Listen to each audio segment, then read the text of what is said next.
स्थिर।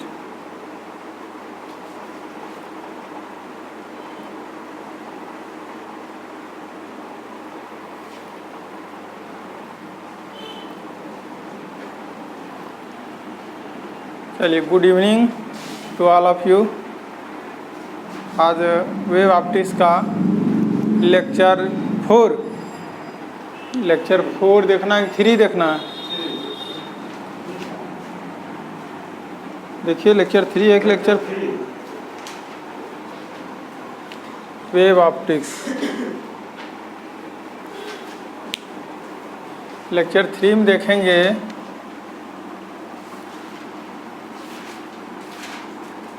Basic concept यानी some terms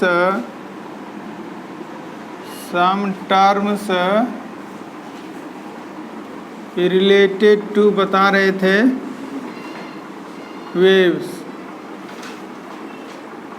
related to wave, तरंग से संबंधित कुछ पद, तरंग से संबंधित कुछ पद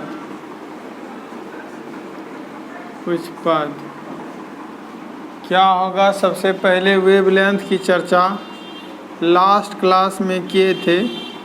इन वेवलेंथ का डिफिनीशन नहीं दे पाए थे। वेवलेंथ, तरंग दैर्घ्य, हाँ ये सब बता चुके थे। तरंग दैर्घ्य, तब क्या बताना था? तब क्या बता चुके थे? चलिए, वेवलेंथ लैम्डा से डिनोट करेंगे और ये किसको कहेंगे बता चुके थे, लेकिन फिर भी एक बार देख लीजिए जल्दी से। ये ऐसे चलेगा, ऐसे वेव है, ये तरंग है। इसको दोनों पॉइंट्स को शीर्ष कहते हैं। शीर्ष, ये भी शीर्ष है, जिसको अंग्रेजी में क्रेस्ट बोलते हैं। ये क्या है? गर्त है, ये भी गर्त है, लेकिन इंग्लिश में इसको क्या बोलते हैं? Trough, TROUGH, trough. तो डिफिनीशन क्या हो गया? दो लगातार शीर्षों अथवा दो लगातार गर्तों के बीच की दूरी को वेवलेंथ कहते हैं, तरंग दैर्घ्य कहा जाता है। आइए, जब ये सीख चुके हम लोग तो इसका और डिफिनेशन भी ले सकते हैं अथवा भी लिख सकते हैं। क्या वो होगा? तो गौर कीजिए। ये बताए होंगे हम, कंप्रेशन होता है और ये रेयरफेक्शन होता है। ये कंप्रेशन,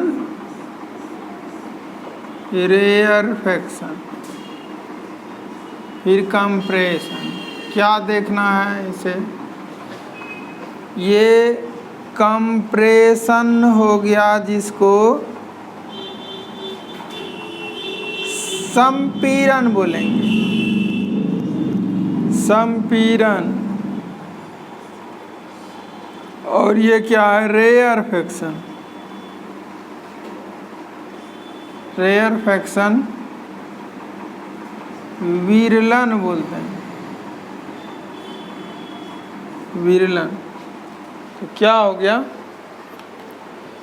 दो लगातार कंप्रेशन, ये भी कंप्रेशन होगा। दो लगातार कंप्रेशन के बीच की दूरी को भी वेवलेंथ कहेंगे। यहाँ शुरू हो गया, यहाँ अंत हो गया। सॉरी, यहाँ से लेना पड़ेगा। यहाँ यदि अंत करते हैं तो यहाँ भी क्या करना पड़ेगा? अंत, तब होगा वेवलेंथ। यहाँ से यहाँ का डिस्टेंस। और यहाँ शुरू करते हैं, यहाँ क्या? रेयरफेक्शन से। यहाँ रेयरफेक्शन शुरू में है, तो यहाँ से यहाँ के की दूरी को क्या कहते हैं?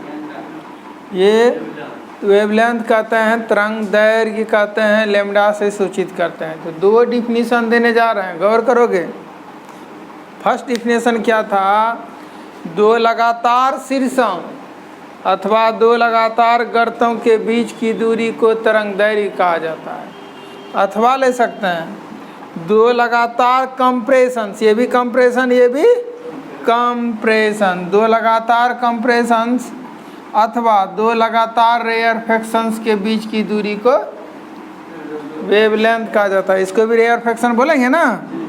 ठीक, लिखना शुरू कीजिए। फिगर ड्रॉ किए थे तो ठीक है, नहीं तो फिर फिगर ड्रॉ कर लीजिए, लिखाएंगे। फिगर ड्रॉ करके लिखाएंगे।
देखिए, दो लगातार शीर्षों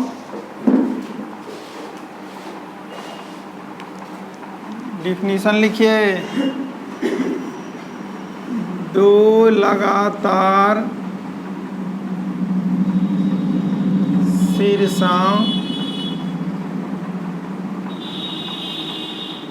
अथवा गर्तों के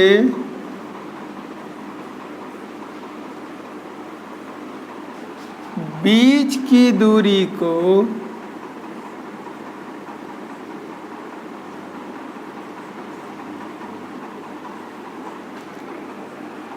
तरंगदैर्घ्य कहा जाता है।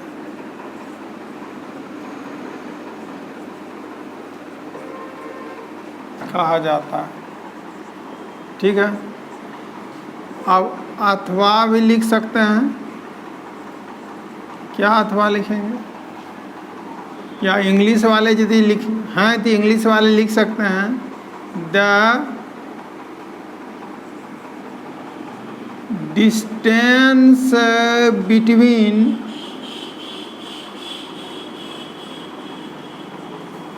To consecutive crests or troughs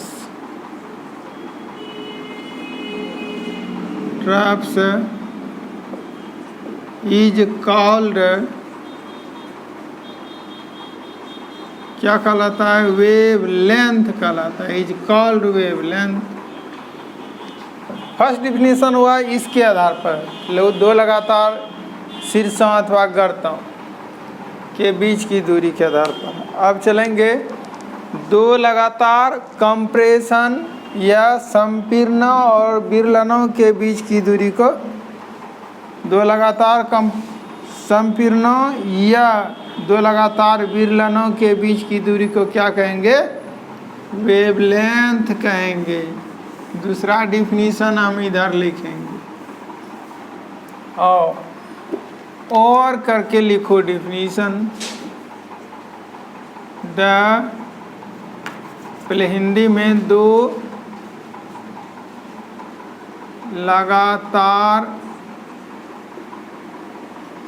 संपीड़नों या विरलनों के बीच की दूरी को क्या कहा जाता है? हाँ, तरंगदैर्घ्य कहा जाता है।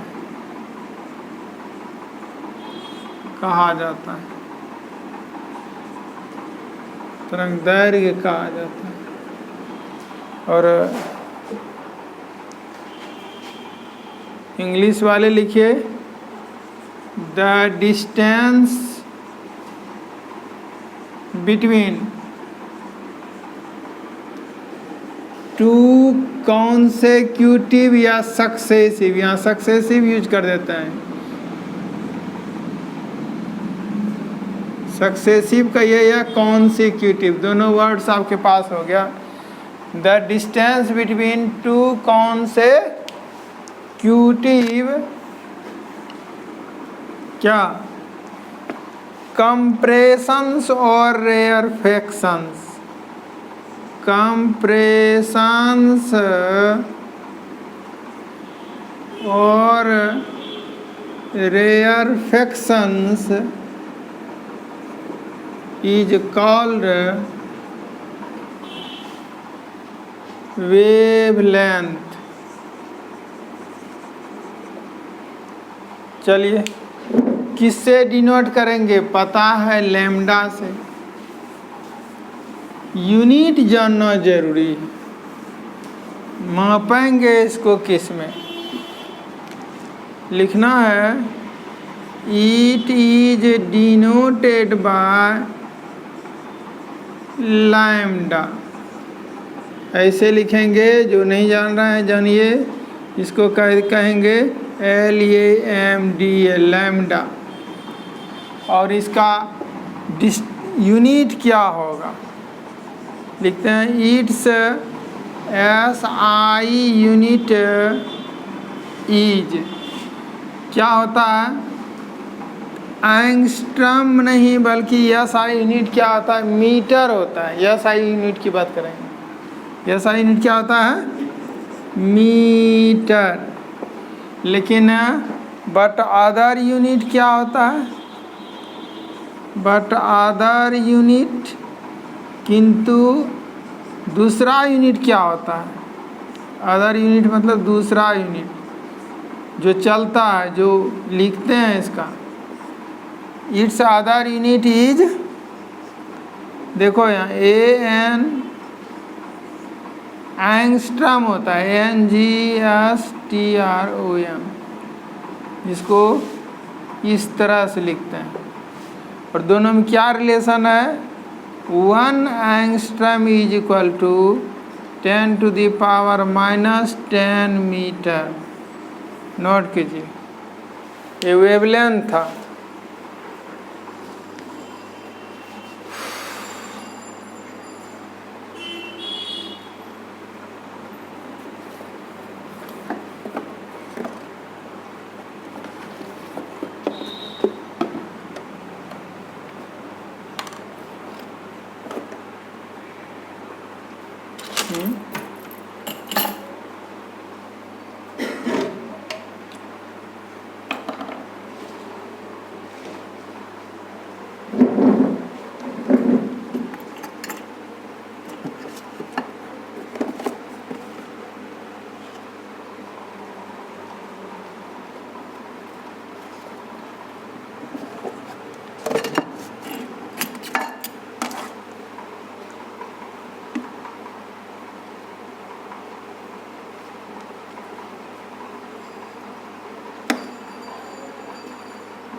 सीखे वेवलेंथ,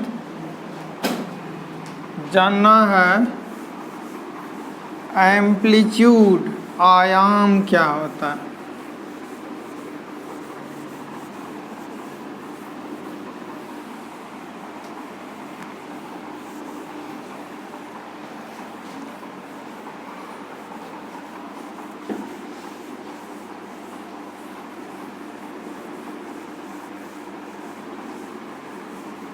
वेव ऑप्टिक्स का बेसिक ही अभी चल रहा है, सबकी ज़रूरत है।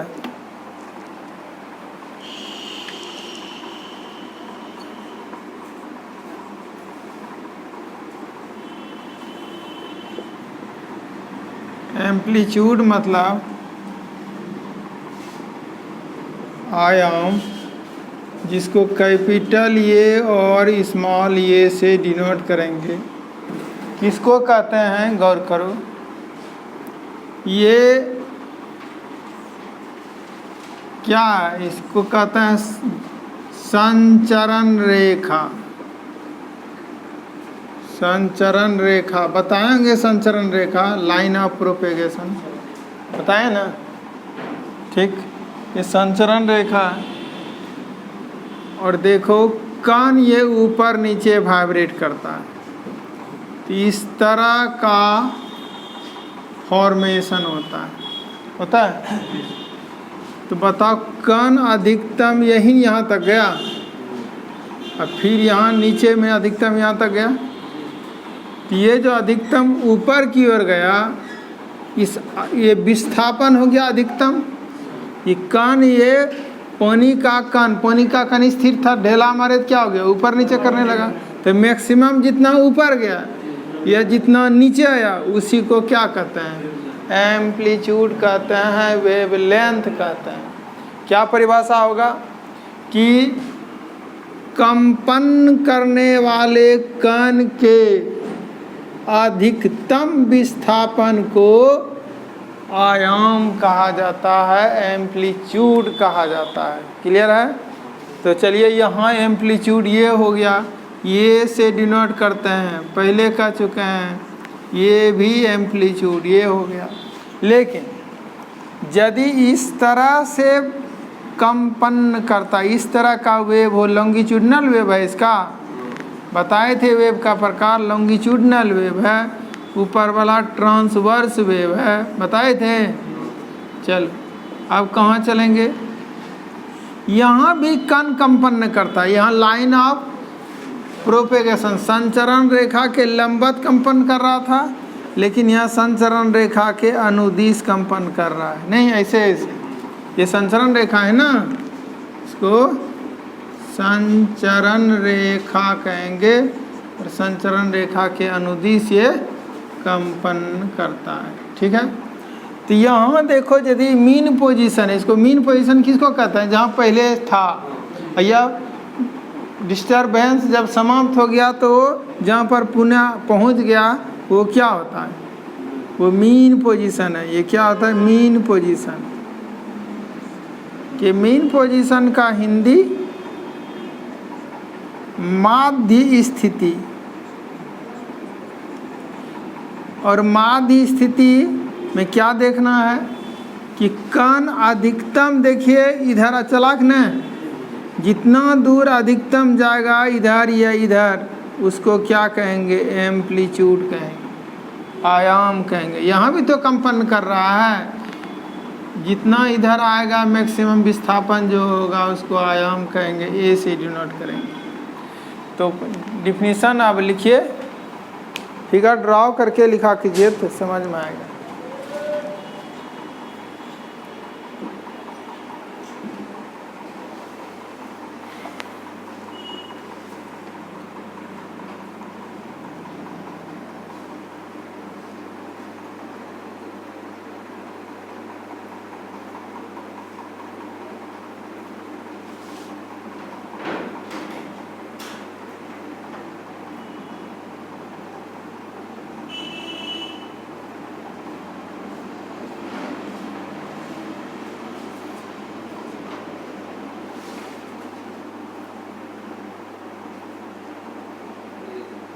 देखिए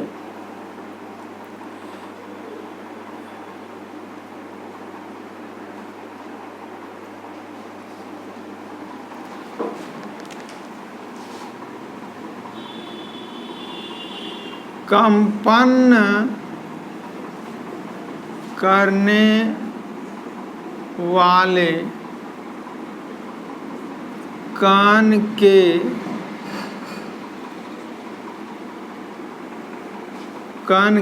अधिकतम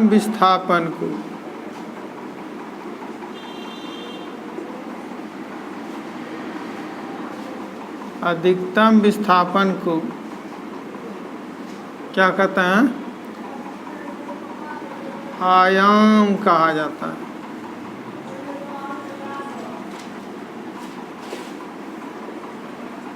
क्या लिखेंगे? The maximum displacement of a vibrating particle from its mean position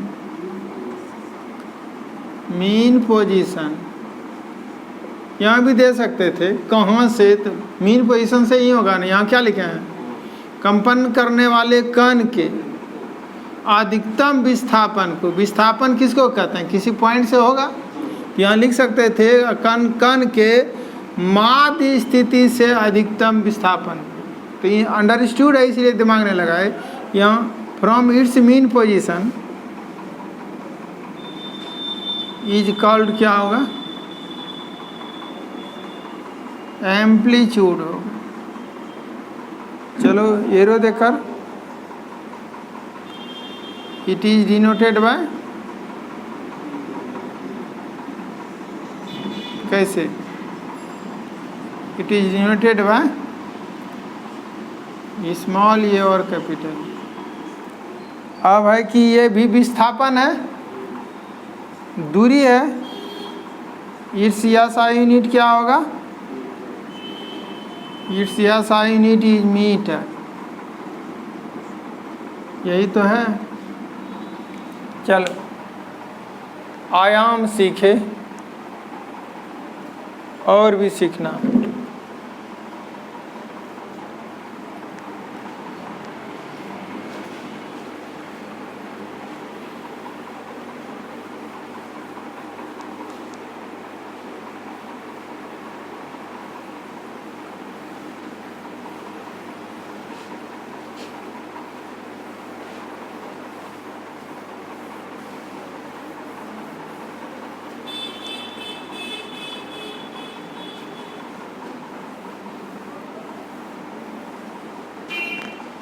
मज़ेदार बात अब सीखना है, वो है क्या?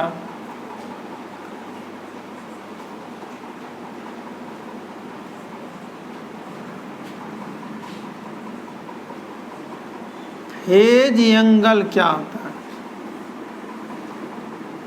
कला कोण क्या होता है? इसको सीखना। फेज एंगल, कला कोण।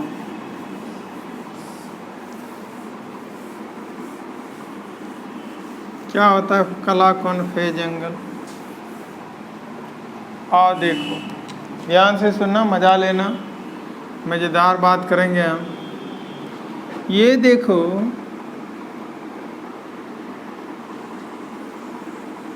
ये जानते हो क्या बनाया है? गोला, कोई कहेगा सर्कल, लेकिन वास्तव में हम क्या बनाए हैं बताएं? ये रिंग बांध है। हाँ, रिंग बांध किसको कहते हैं? जहाँ बाढ़ आती है तो कुछ गांव को क्या करता है? मोटे बांध से, चौड़े बांध से चारों तरफ से घेर देता है, तो गंगा या जमुना जिसका भी पानी इसमें जाता नहीं। रिंग बांध कर कहाँ ध्यान है? अब नींद खुल जाएगी। रिंग बांध ये है, छोड़ दें अब क्या? ये रिंग बांध है। तो रिंग बांध है तो देखना क्या है कि ये बहुत चौड़ा होता है, रोड तरह का रहता है, लेकिन ये गंगा के किनारे किनारे न होगा इस तरह का। तो बताओ, गंगा के किनारे पर किस चीज़ का मंदिर बना रहता है? हाँ, गंगा मंदिर बना रहता है रे। शिवाज टेम्पल, शिव मंदिर न देखा गंगा किनारे? हाँ, यहाँ क्या है? यहाँ शिव मंदिर नहीं, यहाँ पार्वती मंदिर है। क्या है? पार्वती टेम्पल है, पार्वतीज टेम्पल कहते हैं, पार्वतीज टेम्पल हो गया। क्लियर है। और जानते हो यहाँ पर एक लड़का का घर है बंधे के पास है, और ये जो तुम देख रहे हो ये गांव में सड़क है ऐसे, समझे जी। 2-4 गांव है तो गांव गांव करके सड़क नहीं होता है, और ये सड़क जहाँ एक दूसरे को काट दिया थी ये क्या होता है, चौराहा बन जाता है। इसको चौक बोलते हैं नहीं जी। ये चौक के पास में लड़की का घर था, एक लड़की का, समझे जी, लड़की का घर था। तो लड़का क्या करता था, ये रिंग बांध जाते हुए घूमते हुए जाता था पूजा करने के लिए शुद्ध मन से। कहाँ? भोला बाबा का मंदिर। सुनो, और लड़की भी क्या पवित्र मन से जाती थी। कहाँ?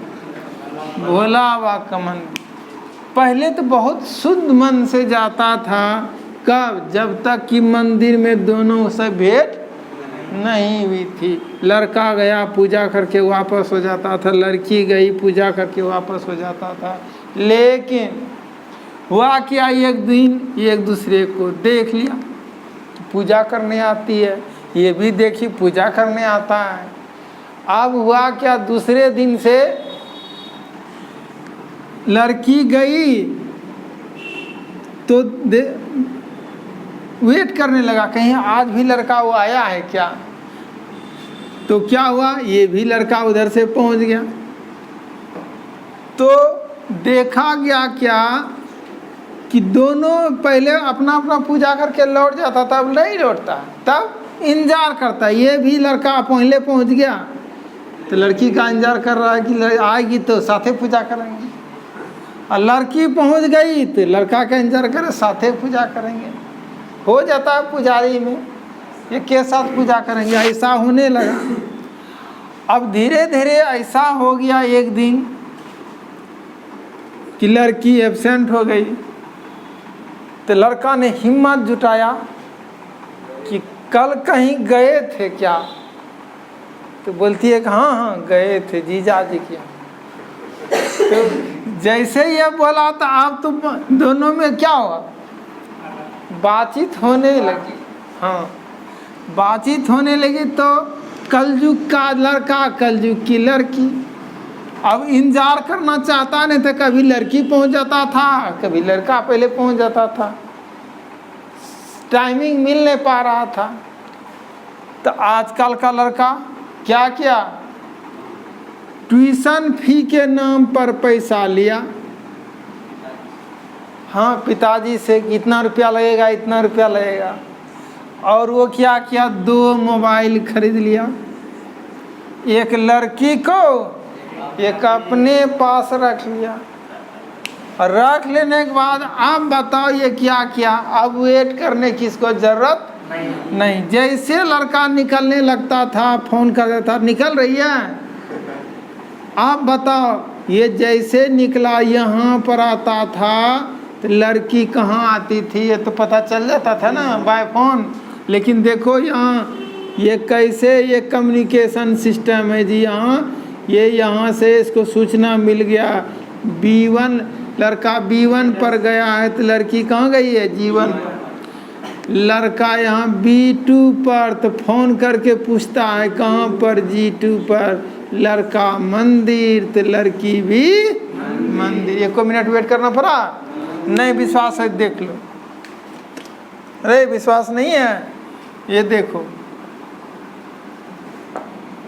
वेट करना पड़ता है। 1 मिनट वेट नहीं करना पड़ता, एक साथ में हो जाता। अब देखो कि लड़का क्या किया, पूजा किया और उस रास्ते से नहीं लौटा, तब इस रास्ते से लौटा। यहाँ B3 पर आया तो लड़की तो पुनः वही उसी रास्ते से लौट गई। यानी G3, जब B3 पोजीशन हुआ तो लड़की का पोजीशन G3। और जानते हो लड़का क्यों नहीं वापस हुआ, इस घूम करके क्यों जा रहा है।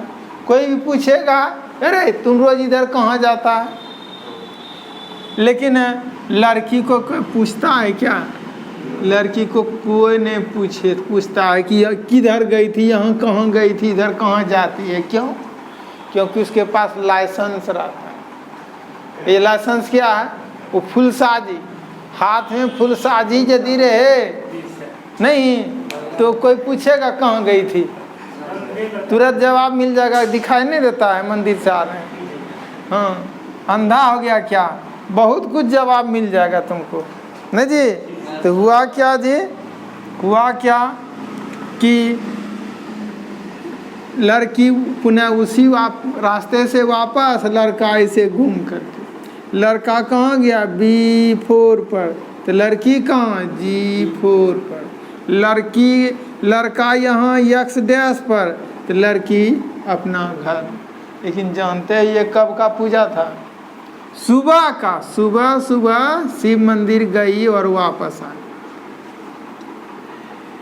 लेकिन लड़का देखो अभी रास्ते में है, तो लड़का ये B5 पर आया, तो लड़की पुनः घर से पार्वती मंदिर के लिए चल दी शाम के समय में। हाँ ये कहाँ आ गया?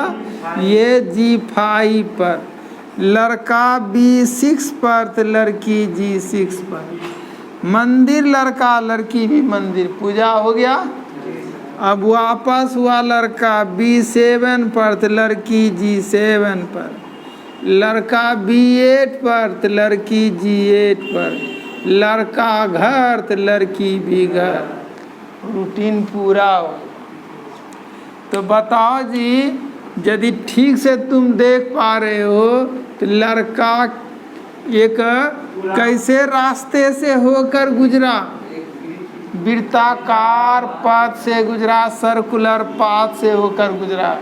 तो ये क्या, कौन सा पाथ है, कैसा रास्ता है जी? वृत्ताकार, अंग्रेजी में सर्कुलर पाथ कहेंगे। वृत्ताकार या वृत्तीय पथ भी कहेंगे, वृत्ताकार पथ भी कहेंगे, या वृत्तीय पथ कहेंगे।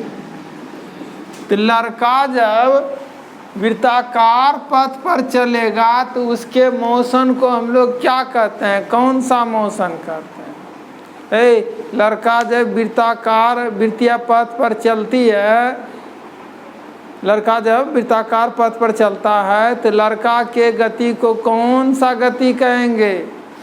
वृत्तीय गति कहेंगे। मोशन के रूप में कहेंगे तो सर्कुलर मोशन कहेंगे। तो बताओ लड़का के लिए कौन सा मोशन हो गया जी? Circular motion. For boy, for B क्या हो जाएगा? बी का मोशन क्या हो गया? सर्कुलर मोशन चलेगा, सर्कुलर मोशन। और जी के बारे में कभी सोचा क्या? जी देखो, लड़की क्या की, अपने घर के दोनों तरफ पार्वती मंदिर गई, वापस घर, फिर घर से शिव मंदिर गई, शिव मंदिर से वापस घर, और घर से पार्वती मंदिर से घर। यानी अपने घर के दोनों तरफ ऐसे आगे पीछे वाली गति की ना जी। तो लड़की के मोशन को जानते हो कौन सा मोशन कहेंगे?